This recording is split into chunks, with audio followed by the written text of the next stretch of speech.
Students, next topic is using a seed drill.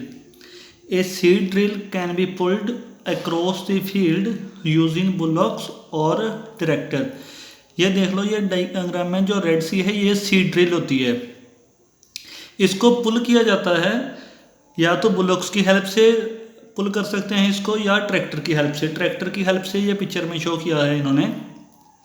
Seeds sown using a seed drill are distributed evenly. जो seed drill के through यानी कि इसके through जो seeds सो किए होंगे हमने, जो बीज बीजे होंगे, वो क्या होगा, आर डिस्ट्रीब्यूटेड इवनली। ये डिस्ट्रीब्यूट कैसे होंगे, evenly. Evenly means equal amount में, जैसे थोड़ी थोड़ी डेप्थ पे ही ये बीज होंगे। ये नहीं होगा कि एक जगह पे बहुत ज़्यादा सीड्स हो गए, एक जगह पे बहुत कम हो गए, ऐसा नहीं होगा। इक्वल अमाउंट में होंगे हर एक जगह पे। And placed at the correct depth in the soil, और पूरी करेक्ट डेप्थ पे होंगे। जैसा हमने पहले पढ़ा था कि जो सीड्स हैं उसको ना तो ज़्यादा ऊपर रखना है ना ज़्यादा नीचे रखना है, तो इससे पूरे करेक्ट डेप्थ में होंगे। इसके नेक्स्ट है फिर पैराग्राफ, इरिगेशन मतलब वाटरिंग ऑफ प्लांट्स या watering of crops. Seeds sown in the soil require water for their growth.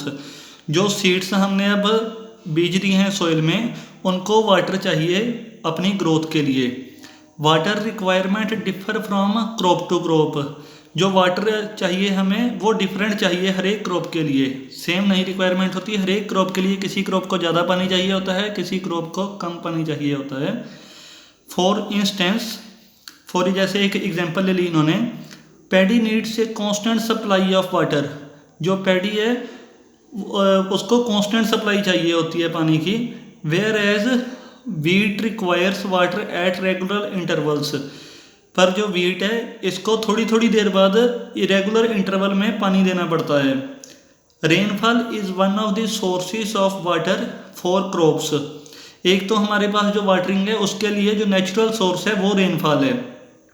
As one can not always depend on rainfall, पर हर कोई जो है वो रेन पे डिपेंड नहीं रह सकता।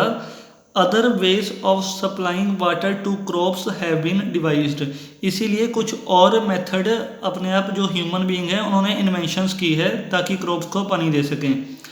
Irrigation refers to artificial application of water to the soil for assisting the growth of crops. ऐसा ही एक इरीगेशन मेथड है, ये एक आर्टिफिशियल एप्लीकेशन है वाटर की। आर्टिफिशियल अप्लाई करना है हमने वाटर सॉइल को, for assisting the growth of crops, ताकि जो ग्रोथ होनी है क्रॉप्स की वो कंटिन्यूस ग्रोथ होती रहे।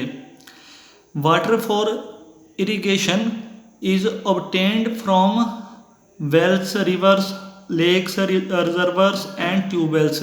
जो इरिगेशन के लिए पानी होगा वो अब कहाँ से आएगा, या वेल से आएगा, कुएं जो होते हैं उनसे आएगा, रिवर्स नदियाँ वगैरह, लेक्स वगैरह, रिजर्वर जो तालाब वगैरह होंगे जहाँ हमने खुद पानी कहीं पे स्टोर किया होगा, एंड ट्यूबवेल से पानी आएगा।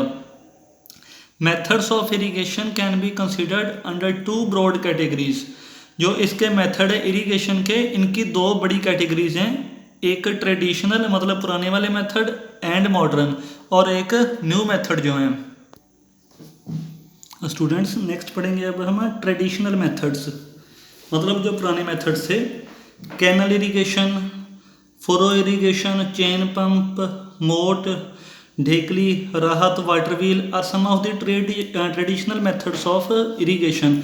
ये जितने भी मेथड्स हैं इनमें सभी में क्या होता था, मेनली जो ह्यूमन बीइंग्स हैं वो खुद कुएं वगैरह से, वेल वगैरह से पानी बाहर निकालते थे। कभी वाटर की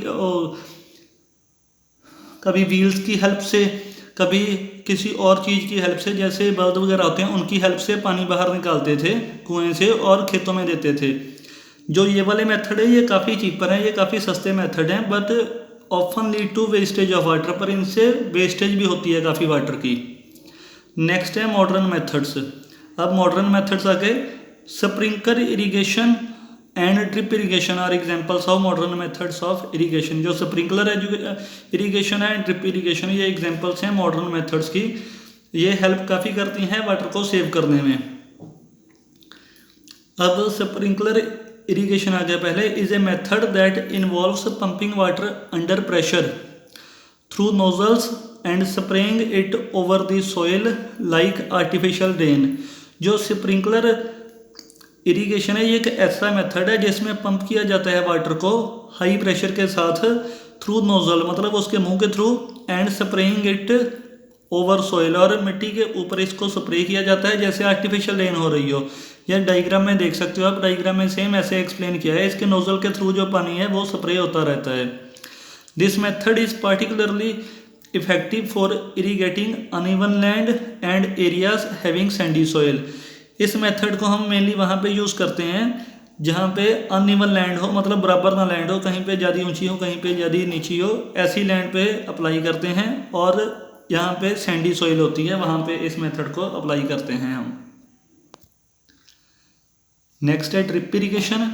ड्रिप इरीगेशन मेथड है that involves the use of pipes और tubes with very small holes to deliver water drop by drop directly at the base of each plant. इसमें जो पाइप होता है उसमें थोड़े से शेड कर दिए जाते हैं, होल कर दिए जाते हैं, ताकि वाटर जो है वो ड्रॉप बाय ड्रॉप नीचे गिरता जाए और हर एक प्लांट के बेस पे जाए पानी। This method is very useful for areas having a shortage of water. जहाँ पे पानी की कमी होगी उन एरियाज में ये वाला मेथड जो है ये काफ़ी हेल्पफुल है, क्योंकि वाटर जो होता है उसकी लॉस जो है बड़ी कम होती है। Next, care must be taken not to water the field excessively. इसमें केयर देनी चाहिए कि जो वाटर है वो ज़्यादा ना फील्ड्स को चला जाए। Less water on the field में cause a condition called water logging. अगर ज़्यादा पानी चला गया तो एक कंडीशन और बन जाएगी जिसको वाटर लॉगिंग बोलेंगे, मीन्स वाटर का इकट्ठा होना, विच में हार्म दी क्रॉप्स, जो हार्म करेगा क्रॉप्स को, बाय किसके थ्रू करेगा, by decreasing the amount of air available to roots. इससे क्या होगा, फिर जो हवा है वो रूट्स को जारी नहीं जाएगी, उसकी सप्लाई जो है वो कम हो जाएगी क्योंकि ऊपर पानी होगा उसके, इसीलिए ज़्यादा एयर नीचे नहीं जाएगी। And leading to an increase in the salt content of the soil. और क्या होगा, जो साल्ट कंटेंट है वो ज़्यादा हो जाएगा फिर सोइल में।